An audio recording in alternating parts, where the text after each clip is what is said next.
Brew Strong is brought to you by Blickman Engineering, home of the top-tier brewing stand. Visit them online at blickmanengineering.com.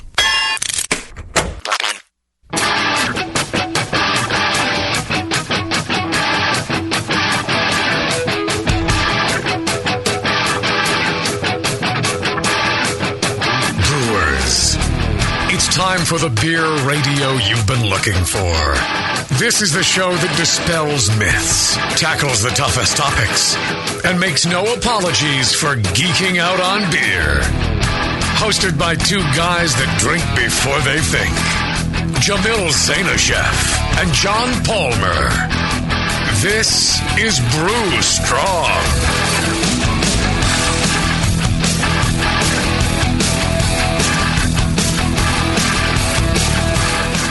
Hey, howdy, hey, my brewing brothers and sisters. Howdy, hey, howdy. All right, we're back for another episode of Brew Strong. It's me, Jamil Zainchef, and my buddy John Palmer, and we're continuing our high-gravity series.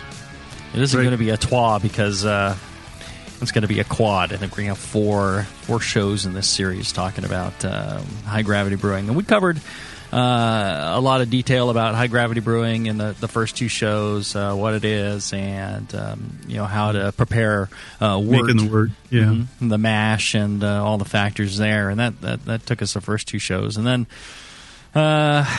we did a Q&A show, and then we were off at the conference, so we did another show there. But we're back to finish up this series because we want to make sure we cover this subject in enough detail that you really understand all the aspects involved in making a high-gravity beer and how to best do it, how to cope with those things. So we're going to cover that. Speaking of the conference, I had a good time there, and then after that, I actually hooked up with a family, and I took them. Your family or some other one? My family. Yeah, oh, okay. My family, the family. What other family is there when I say the family? So it took them to, we went to Greeley, did the Greeley Stampede, which is like 5 hours of demo derby, and then, 5 hours of bull riding, and, all this stuff. And did you win? No, I didn't. I did not participate, though. I'm ready to put together my demo derby team. I've got the perfect driver. I really do. And then I've got some great mechanics that also happen to be part of More Beer. And good. So just need to get some sponsorship money and get the car, and we're off. We're doing the demo derby circuit. Should be a blast. Anyways, I had a great time. Took them out. We went up to Glacier National Park. Went out to cut back across over to Seattle, and also down Olympic Peninsula and down through Oregon. Met up with some more listeners along the way out in at Big Sky Brewing in Missoula, and out in Snoqualmie, and out in Port Townsend. I had a good old time. It was neat. Met up with a lot of different Big Sky is a very nice IPA, so I remember. Yeah. So it was great. It was a beautiful tasting room, and it was quite busy. I was surprised. They had a lot of traffic through there. Tasted some beers, had a good time. And I do have one little suggestion, though. Based on my experience of driving 6,300 miles in my RV, drove out to the Midwest, drove through to Kansas, and then went up and through Nebraska and Iowa and Minnesota, and then back across and back down into Washington, Oregon, California. And it took 5 weeks to do this trip, 6,300 miles. And one thing I can say for certain, so the folks here in California, Oregon, Washington, all us West Coast folks, I got some driving tips for you. You get in your car, you put your seatbelt on, and the next thing you want to do is pull your head out of your ass before you start driving down the road. And things will go much better for you on the road, and for all the other people on the road around here, I think would be very appreciative of that sequence of events. I'm not following you. Oh, man. I had such a great trip going out Midwest. And the people are great out there, and they drive with a little bit more attention to detail, I think, and also just general courtesy to other drivers. And when you're driving a 32, 33-foot motorhome, people that cut you off and just act stupid really don't help. So, and I noticed as soon as I got back to the West Coast, it was all over the place again. It was just horrible. I'm really shocked. And I've born and raised in California, and I'm just so I'd grown numb to it, and then going somewhere else for 5 weeks, I really started to appreciate the drivers out there. So there you go. We suck out here the way we drive in California. Do you know that, John? I had not realized that, but it's possible. It's possible. Well, I'll tell you, it's absolutely true. It's one of the things we don't do well out here. We drive fast, we drive far, but we don't have any sense of courtesy whatsoever to other drivers. Well, how about you? You've been keeping up with things since you got back? Yeah, I've lots of family time. Yeah, been brewing. Brewed a little bit. I had the good fortune to swing by a Northern Brewer in Milwaukee on my way out back from the conference. Mm-hmm. And while I was there, I picked up a couple extract and specialty grain kits because, they don't take as long. And I knew I could, brew a good beer with one of those. Especially that Jamil's Evil Twin recipe there. Yeah. You find that at Northern Brewer. And yeah. It's a great Well, kit. I also grabbed their Marblehead Lager kit, and in consideration of my wife, I thought, well, I'll brew the Marblehead using a coal schist first, mm-hmm. and so I'm thinking, okay, I got to get my fermentation box set up, make sure that's running. Well, of course, the night before brewing, it's running fine. It's holding 56 degrees, no problem. Brew day, it would not go below 70. And I put the wort in there. Got the wort in there, and it sat there at like 70 degrees, would not come down. And, I didn't want to pitch the yeast at that point. So finally I took it out and stuck it in my kegerator fridge and, dropped it down to about, 35, 40. And then I went out and bought a small chest freezer, a small upright freezer, mm-hmm. perfect size for one carboy. Stick a controller on that, and I thought I'm golden. Well, I get it home, setting it up, and I realize that the shelves are the cooling units. I can't move them.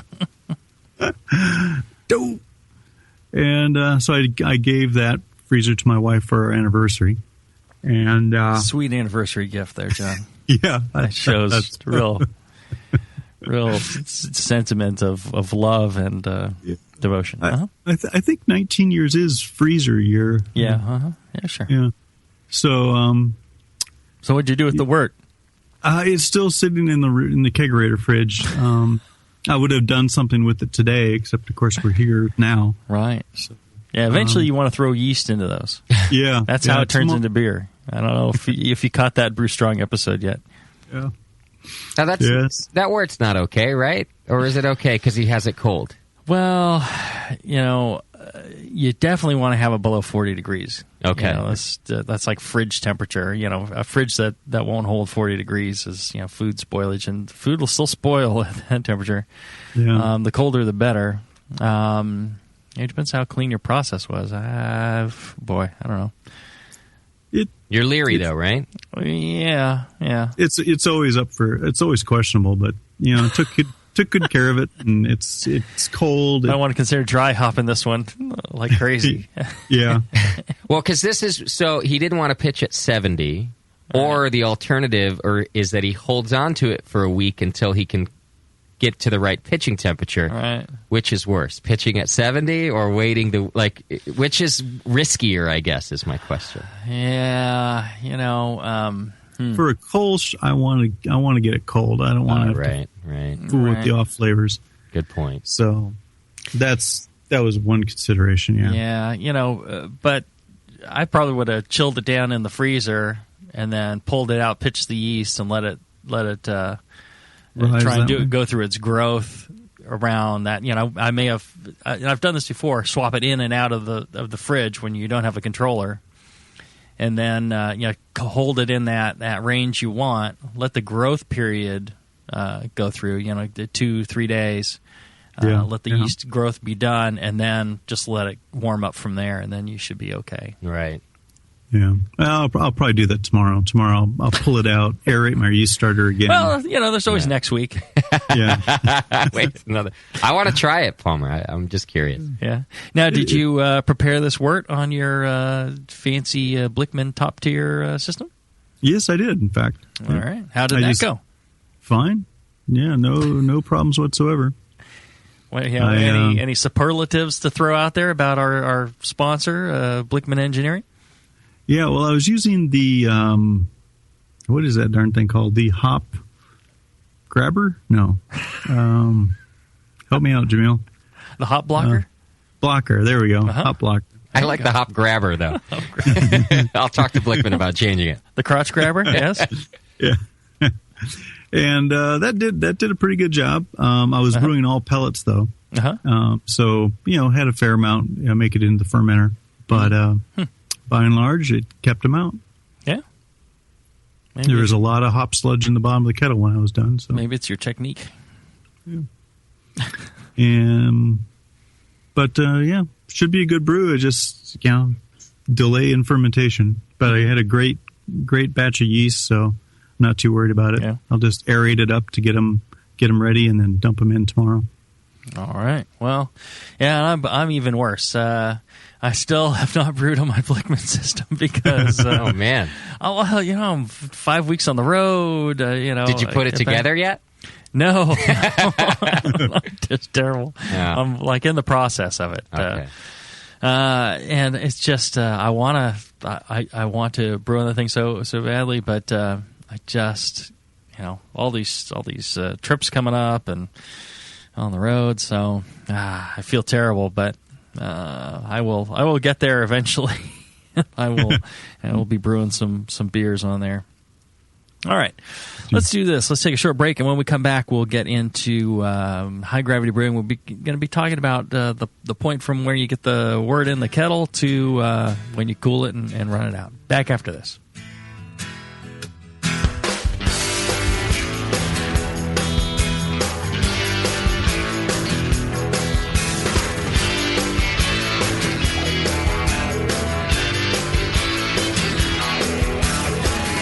Right.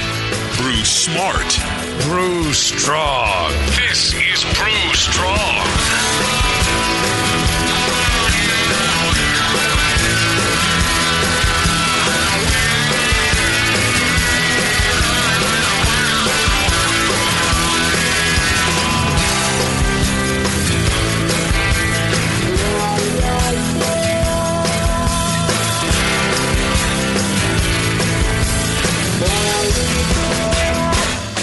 When you hear Blickman Engineering, think innovation, passion, quality, and customer service. Blickman gear is designed by brewers to give you a sense of pride in your equipment. At Blickman, they know what makes brewing a pain and build gear that makes it fun. Like the intuitive beer gun, a completely different approach to filling bottles. The Therminator Wort Chiller, a new take on a plate chiller that's sized for flow, performance, and the high groundwater temps homebrewers face every day. The Brewmometer, a brilliant weldless thermometer design with brewing parameters right on the dial. The Autosparge, ultimate simplicity for preventing an overflow or running your mash tun dry.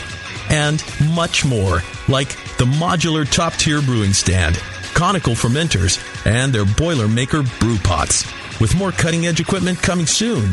Keep up with the latest from Blickman at blickmanengineering.com and stay on the cutting edge. Downtown Joe's, located in the historic Oberon building in beautiful downtown Napa, California, offers an award-winning brew pub experience from 8:30 a.m. to 1 a.m. every day.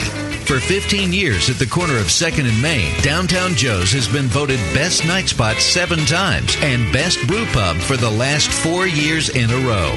Brewmaster Colin Kaminsky's handcrafted ales, like his Tail Wagon Amber Ale and Catherine the Great Imperial Stout, are the perfect accent to riverside dining, live music, and a relaxing outdoor patio. Don't miss the Beer of the Month, special rotating taps, and happy hour all day Mondays.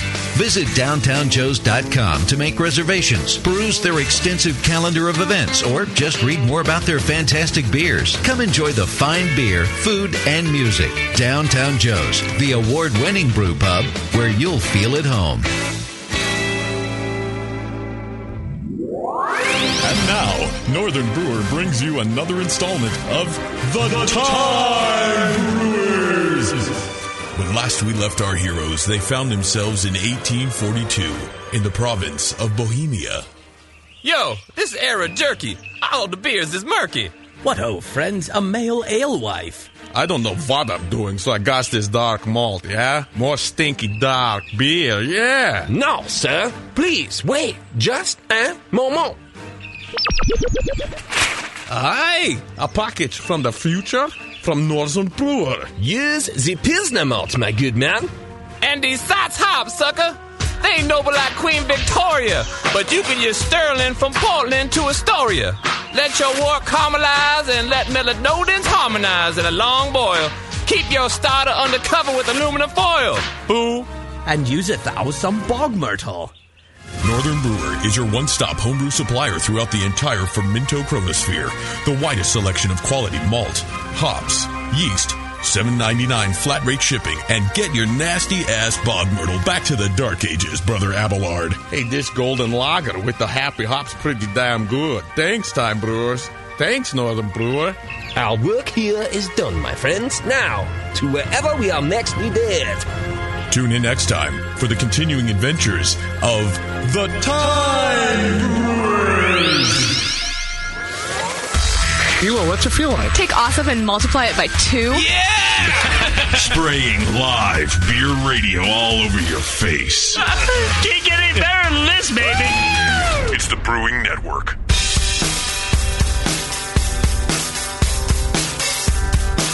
Back to your hosts, Jamil Zainasheff and John Palmer. Putting the testicles in technical. This is Brew Strong. All right, John, we were talking about high-gravity brewing for the last couple of shows, and now we've got the mash, we've run it off, it's in the kettle. Let's talk about that process of boiling and even cooling at the end. So what do I need to think about when I'm doing a high-gravity beer as far as the boil is concerned? What is this going to take... I guess more energy to boil a big beer like this?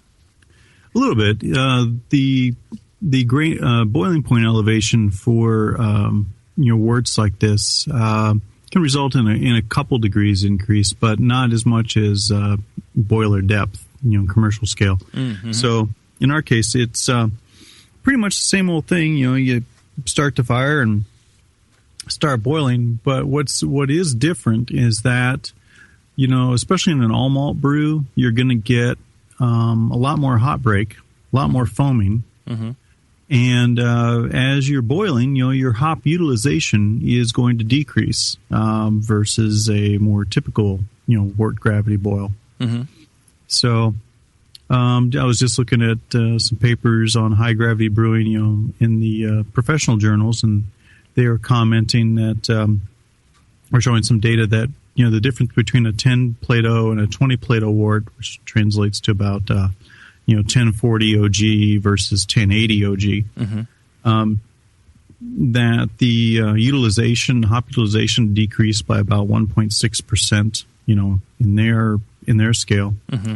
And I guess if you look at a 60-minute boil and hop utilization at 60 minutes.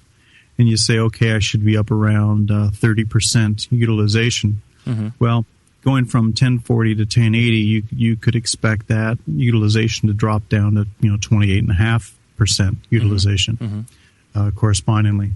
or maybe more, depending on your system. Right. So on those early hop additions, you really can't just like boil them longer to get make up that missing utilization.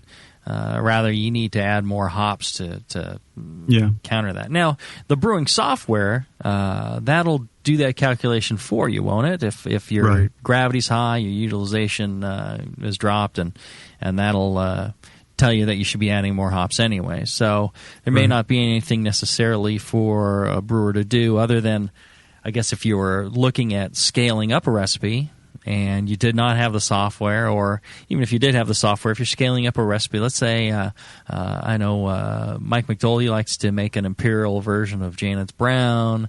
I've got people that a guy Nate in Montana. He made an imperial, a couple of imperial pilsners, I think, and he gave this to me. I know people that make imperial wits, things like that. And if you're going to do that, you've got your regular recipe. You just don't, increase things linearly. You gotta bump up those hops as well, accounting for the lower utilization, not just whatever character you're going for. Yeah. Most brewing software and hop utilization tables, such like in How to Brew, account for gravity, changes in gravity like that. So, and then use your palate too. Right. That's what I was just going to say. If when you're designing a high gravity beer, keep in mind that it's not going to attenuate as far as the lower gravity version. You're going to have more residual sugar left at the end in most cases, unless you take steps to avoid that. And that sweetness is something that you're going to need to contend with, and often we want to balance that with some higher IBUs. So that's something you need to take into account as well.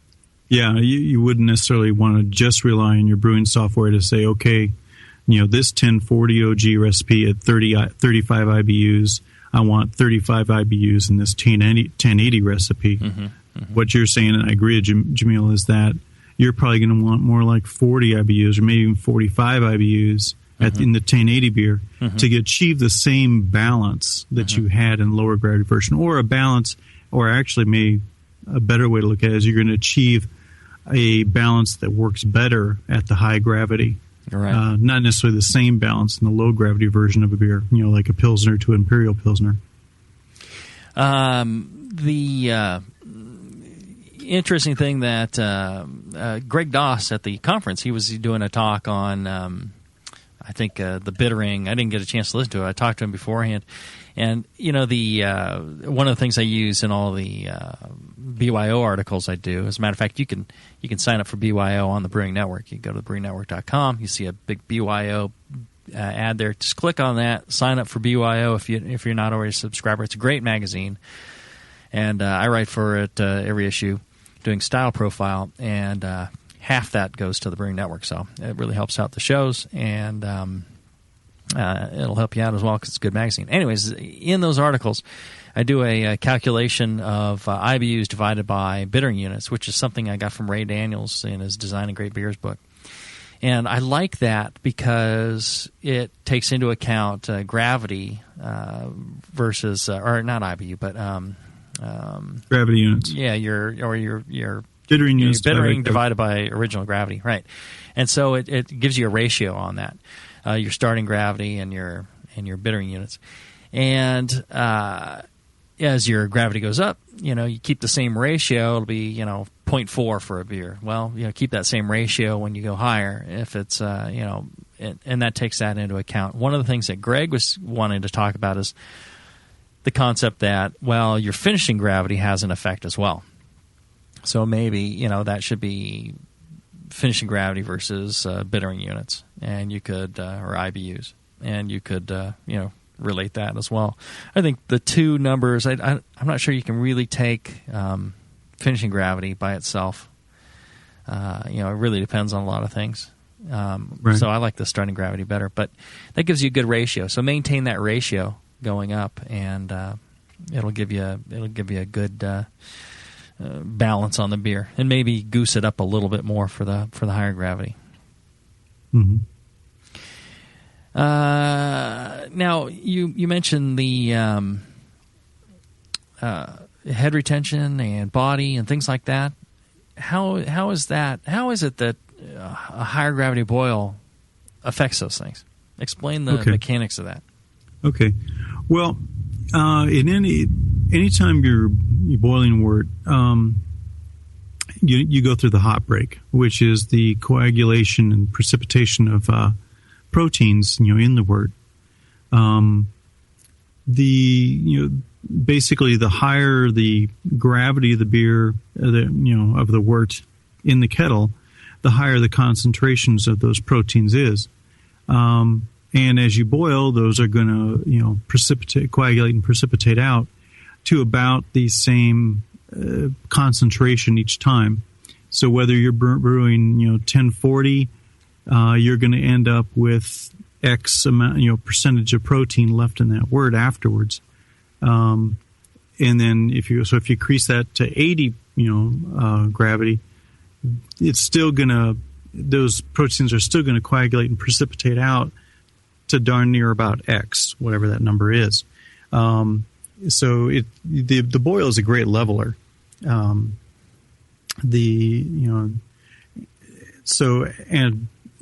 as you do that, you end up with a little bit more, protein in the wort going into the kettle, into the fermenter, but you're not getting as much protein into the fermenter for head retention as you would think you would from starting out at a much higher gravity, and that's because the solubility of protein after the boil is roughly about the same. Mm-hmm. So, like I say, the boil is a great leveler. So, for a full wort boil, you will end up with more, head-forming proteins and things like that in a higher gravity beer.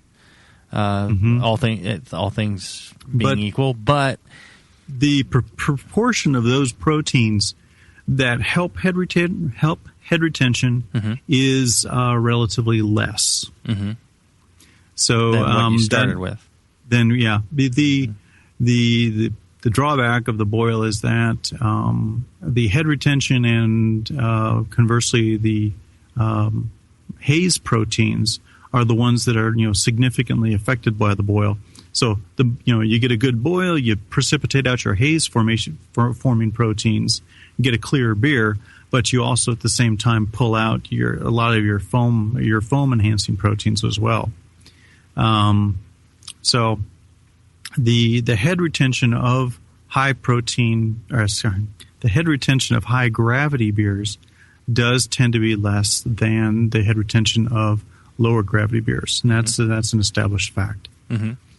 Well, and people always said, well, it's because of higher alcohol. That's why there's poor head retention, but I think people have kind of dispelled that myth, right? It's not necessarily alcohol, because you can take ethanol and add it to a beer, and head retention remains the same. That's right. So that really isn't it. It's other factors in there, and fermentation, high gravity fermentation, may play a role in it, but it's probably other compounds from the yeast that are causing it. It's not the higher alcohol necessarily. Well, there's several, and I guess to kind of branch off on foam for a minute, there's several factors that enhance foam stability, formation and foam stability in the beer. Mm-hmm. To enhance foam formation, you need proteins, and so getting more protein into the beer, into the fermenter, and into the final beer helps with that. Whether you do that by adding, say barley adjunct or wheat to the mash, to get a little more soluble protein into that wort. That's one way to do it.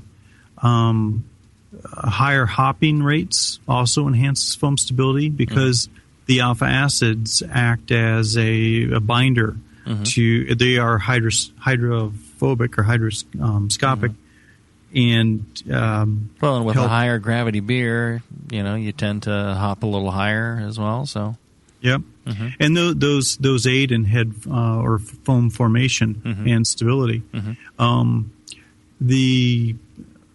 The another factor that plays quite a significant role is the yeast. And during the fermentation of a high gravity beer, there is generally more stress on the yeast. Mm-hmm. And when the yeasts are under stress, they produce more byproducts. And one of the things that they produce is a enzyme called proteinase A. Mm-hmm. And proteinase A acts to break down these foam-forming proteins. And they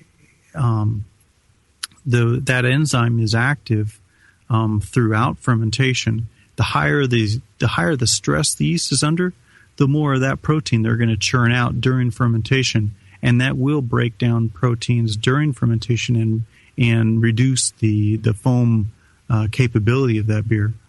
A lot of high gravity brewers practice, and I'm talking commercial brewers now, mm-hmm. practice pasteurization. Mm-hmm. And there's been some studies that have shown that pasteurizing the beer at packaging really helps long-term foam stability in these higher gravity beers because the proteinase A enzyme gets denatured during pasteurization. Interesting. Yeah. Well, let's take a short break, and when we come back, we'll wrap up talking about how the boil affects a high-gravity beer, and we'll talk about cooling and all that. Back after this.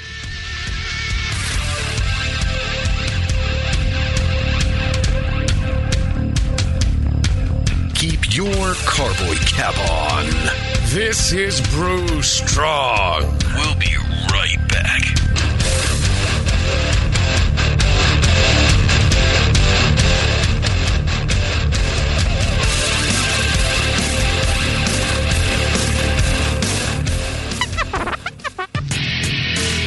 Hi, this is Push from the Brewing Network, and I want to tell you about the Brewmaster's Warehouse and how you can get 10% off your next order.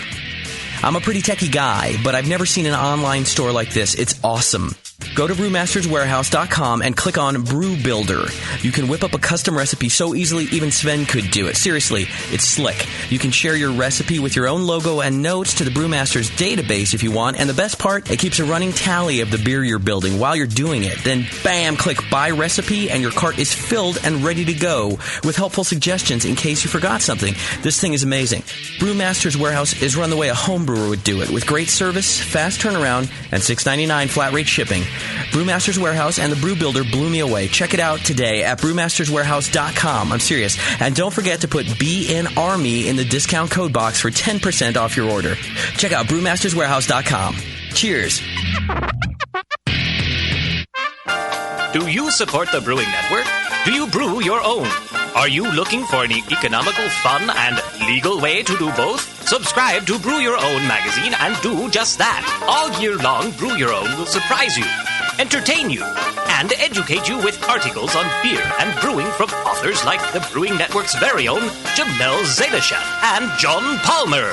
Each issue is a full pint of brewing techniques, homebrew stories, tips and photos, projects to make yourself, and recipes for the avid home brewer. Get your tough questions answered by Mr. Wizard and polish your style accuracy with Jamil. A portion of every subscription goes to the Brewing Network, so subscribe today at byo.com/Brewing Network, or just click the BYO logo on the Brewing Network homepage and support a fantastic hobby and your favorite broadcaster. Brew Your Own, the how-to homebrew beer magazine.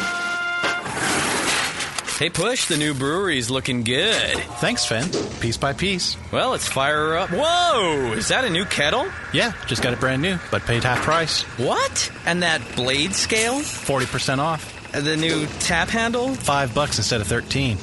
Got a new regulator for the brew stand, too, but $5 instead of $25. Dude, where are you stealing all this stuff from? Where else? The More Beer deal of the day.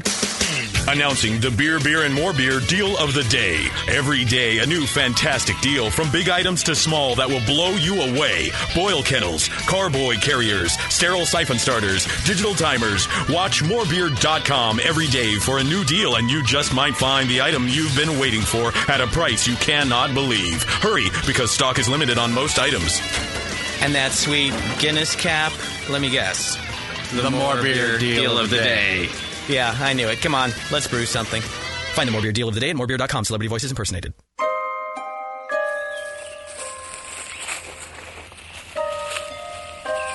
Stop.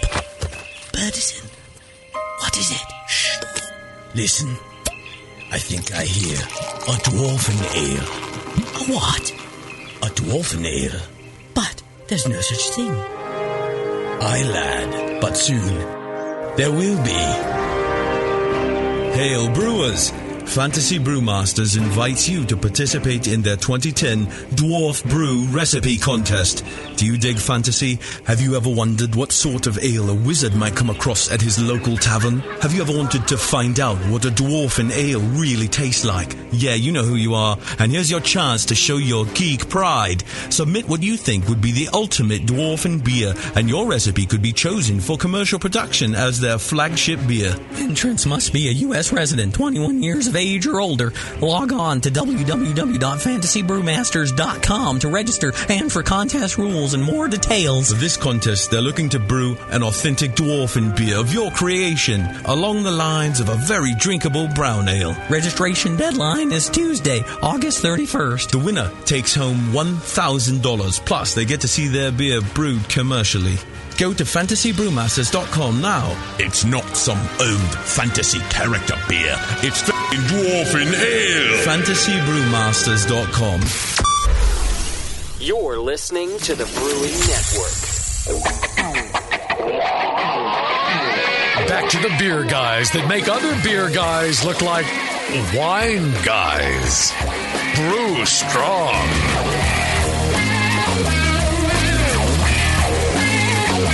All right, we're back. We're talking about high gravity brewing, and for this episode specifically the boil. So, John, you were talking about the proteins and how the concentrated boil affects those and can affect head retention, and body, and things like that. Did you have anything else to add to that, or? Well, I guess it's always good to get back to the Maillard reactions and the Milanoidins, just to touch on those. If there's brewing, high gravity beers, high gravity styles, and then there's high gravity brewing, as a way to save, space in the brew kettle. If you're kind of kettle restricted. Right.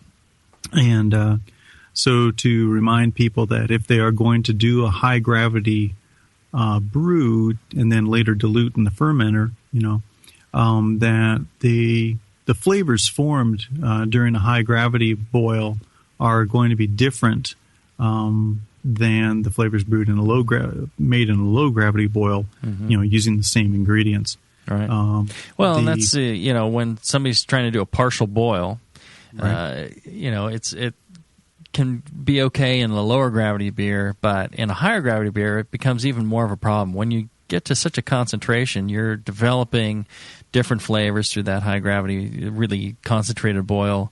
You're, having troubles with hop utilization, things like that. That's why, especially in a high gravity boil, if you can't boil the full wort, it's better to hold back a portion of the extract and add it later in the boil. Yeah.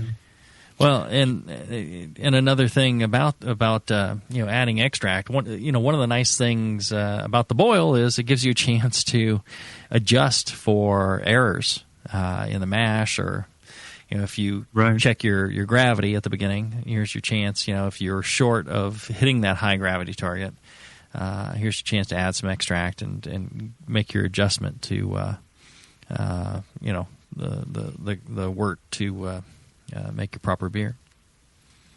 Yep, you can add some more water, add a little more extract, and hit your numbers. Now, what about some people? They will they come in to the kettle and they've got low gravity or higher volume than they need, and what they want to do is an extended boil to get to high gravity, their target. What's the problem with that? Yeah, you'll end up changing the flavors of the wort in doing so. I mean, as you boil that wort longer, trying to boil it down, you're gonna the flavors are going to change. I don't know how to describe them. I mean, it's something that you just have to experience. But the wort will shift. It will get a little darker. It will get a little darker tasting as you try to boil that down to reduce its volume. Preferable, a better way to go about increasing that gravity is to add in some dry malt extract. Mm-hmm. Keep a bag around. I know Tasty says he does that. If he's going to miss his numbers for whatever reason, just to add in half pound, a pound of dry malt extract to his boil to get the numbers up.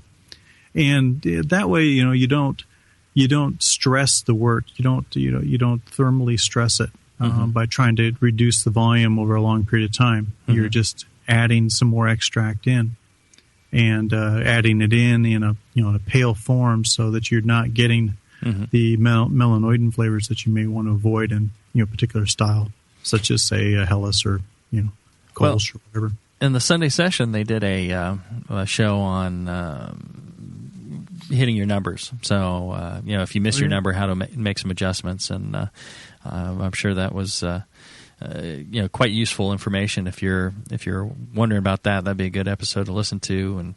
And making your numbers is important, not just to that beer, but consistency across all your beers, and being able to adjust your beers and have a great brew time after time is all about consistency in your brewing process. Makes a big difference. Right. So moving on to the cooling. I guess when it comes to high gravity versus low gravity, is the heat capacity different for high gravity wort versus low gravity wort? It is, yeah. It's going to take more water, more cooling energy to cool down the high gravity brew than it will the low gravity. Mm-hmm. Not a lot, but there is a difference. Mm-hmm. So what you use the whirlpool chiller. Mm-hmm. And I use a counterflow. I use a plate chiller. Mm-hmm. But there shouldn't be.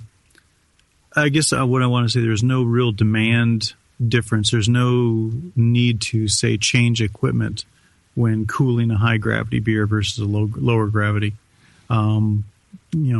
Plate chillers, whirlpool chillers, immersion chillers should all be equal to the task.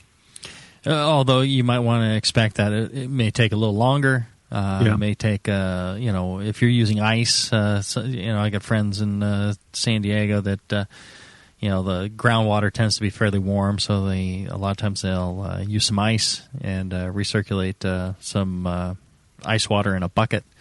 And they also, water's very restricted. So rather than just run a hose, they'll get a bucket with some ice and water in there and just pump it through their chiller and back into the bucket. Add a little more ice. So, they may need more ice for a higher gravity beer. That's true. Probably not a tremendous amount more, but definitely it's going to take a little more than it would with a standard beer. Mm-hmm. Okay, well, and what about things like whirlpooling? It does, when you've made a high gravity beer, it's a thicker viscosity liquid, and let's say you're whirlpooling to get all your brake material into the center. Is that going to change? Does the viscosity change the action of the whirlpool or anything like that? I haven't experienced it in my brewing. I guess at the gravities that we're dealing with, short of 10-100 and above, I don't think that there's an appreciable difference. Oh, really? Okay. Perhaps, although on the other hand, when I'm brewing, a high gravity, highly hopped beer, where I've got, another pound of hops in there than I normally do. Mm-hmm. Certainly there's a lot more stuff in the kettle, and there'd be, and there's more hot break, material, more cold break, So you will. I think you're going to be dealing with more material in the boil that you need to whirlpool is going to take up more room in the center of the kettle.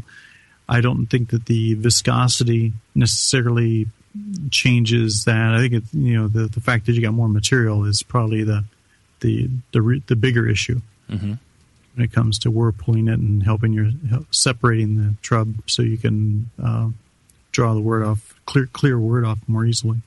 Well, and I'm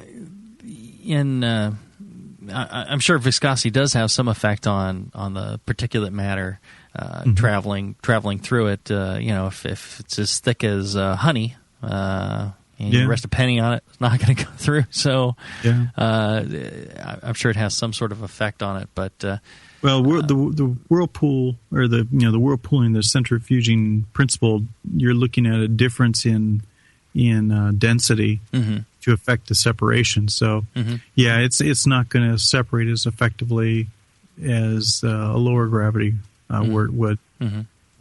But again, I guess not as quickly. But it's again, like you're saying, it's we were talking in the first show. Some people consider high gravity brewing 1080. I do, and some people consider high gravity brewing 1.2 something. Yeah. That's definitely getting up in the syrup and honey. Right. Yeah, that's like a pretty high gravity mead. Right. All right. So let's do this. Let's take another short break. When we come back, we'll wrap up and answer any questions from the chat. Back after this. The cutting-edge equipment from Blickman Engineering is designed by brewers to make your brew day shorter, more enjoyable, and to give you a sense of pride in your equipment. At Blickman, they know what makes brewing a pain and build gear that makes it fun. Like the intuitive beer gun, a completely different approach to filling bottles. The Therminator Wort Chiller, a new take on a plate chiller that's sized for flow, performance, and the high groundwater temps homebrewers face every day.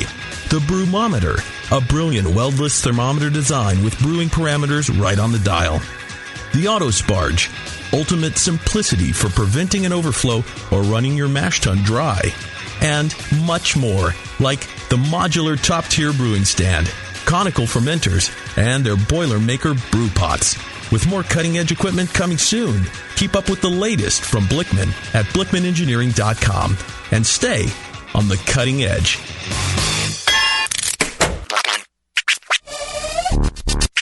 Nico, listen, our lawyers said that we had to do this for 1 hour, and after this, we don't have to talk to each other for 3 more months to the next meeting. Kids, come on, let's get out of here. I'm supposed to have more lines. I'm the professional.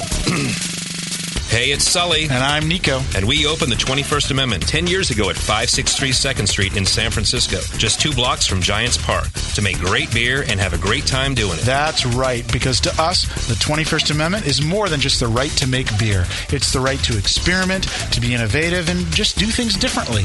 And so now, we're putting our craft beer in cans. That's right, cans. You can find our world-famous Hell or High Watermelon Wheat Beer at Brew for Your Die IPA in the Northeast, Northwest, parts of the Midwest, and Alaska in cans and on draft. So next time you're at your local neighborhood pub or good beer store, be sure to ask for 21st Amendment in cans. Because everyone likes it in a can. Tasty crack cans. Tasty crack cans.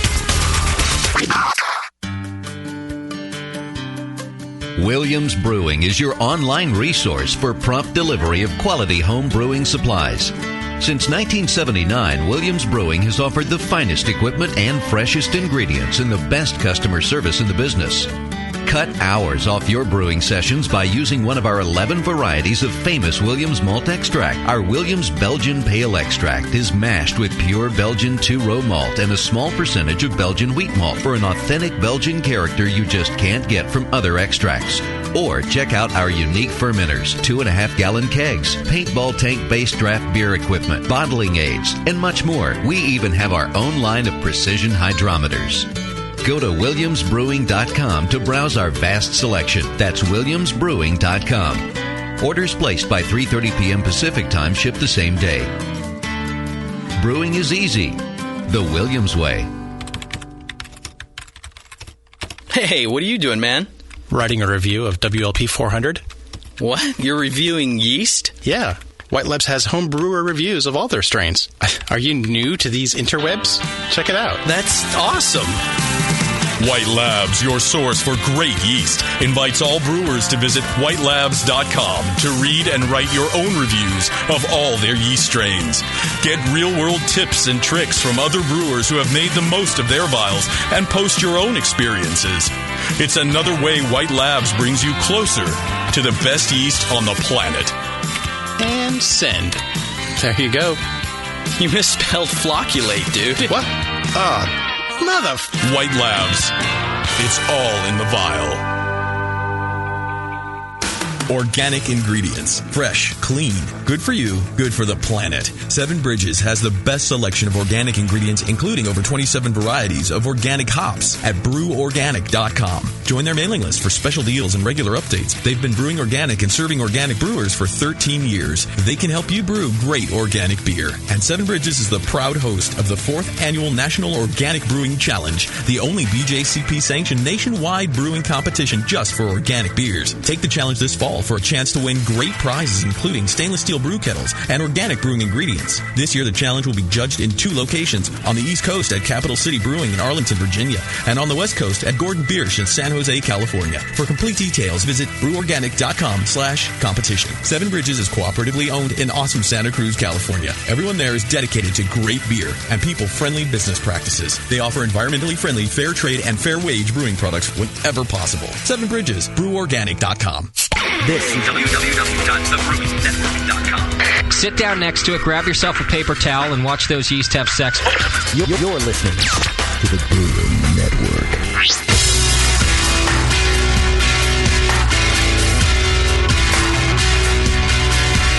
Like the Lance Armstrong of the beer world. Except for that nut thing. This is Brew Strong. All right, we're back. We're talking about high gravity brewing and specifically about the boil. Did you have anything else you wanted to add to that, Palmer? Did I cut you off at any point there? No, I think that covers the high points. I can't think of anything else. No low points that you wanted to cover? No, not today. Justin, you got any low points? I knew that was coming back to me at some point. Well, we do have questions in the chat there. Yeah, it's probably geared for the next show, but a good question regardless. BC Maui is in the chat room there, and he wants to know, do most high-gravity beers generally need a long time to reach peak flavor, or is that a recipe issue? Can you adjust it there? I'd say it's a recipe and fermentation issue. Yeah, mainly because it depends on so many different things. And my experience has been that every beer does better with a bit of aging. And how much aging depends on a lot of different factors. And one of the most important factors, I think, is the melanoidin content and the antioxidant kind of content of it.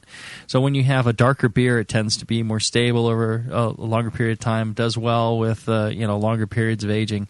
And it's not necessarily a high gravity versus low gravity thing, because if you have a really pale beer, even when it's a high gravity beer, they tend to oxidize to a point where they're not so great after just a short period of time. So if you're making a high-gravity beer that you want to age out for a long period of time, I would make sure you've got some highly kilned malts in there, even in just tiny quantities, to help with that aspect of it. I think that makes a big difference in long-term stability and also the way it develops over time and the flavors that are developed. And, that being said, I think, a higher gravity beer, you tend to have more fusel alcohols, you have more ester precursors, things like that. And so the development of those flavors and how those flavors combine and change, I think, does take a little longer in a higher gravity beer, or you'll be more rewarded in a higher gravity beer than you will in a lower gravity beer in those cases. So it's a complex process, and actually a really good question, I think. I think we'll address a lot of that in the next show when we talk about fermentation and aging of higher gravity beers versus low gravity. I mean, I think a lot of these issues will be brought up. Okay, you got a lot of information on that. A little bit. I'm drawing a blank. I don't know about you, but no.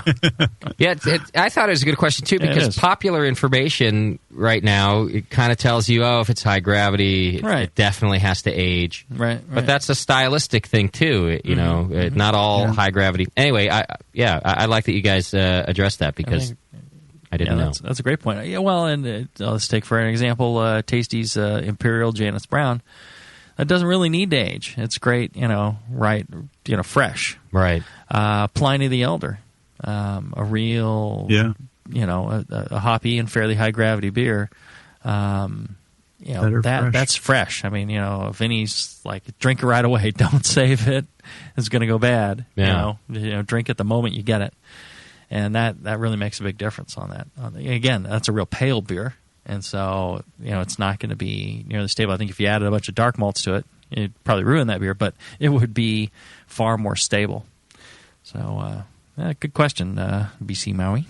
Great. All right, that's about it from the chat room. They're focused on other things today, apparently.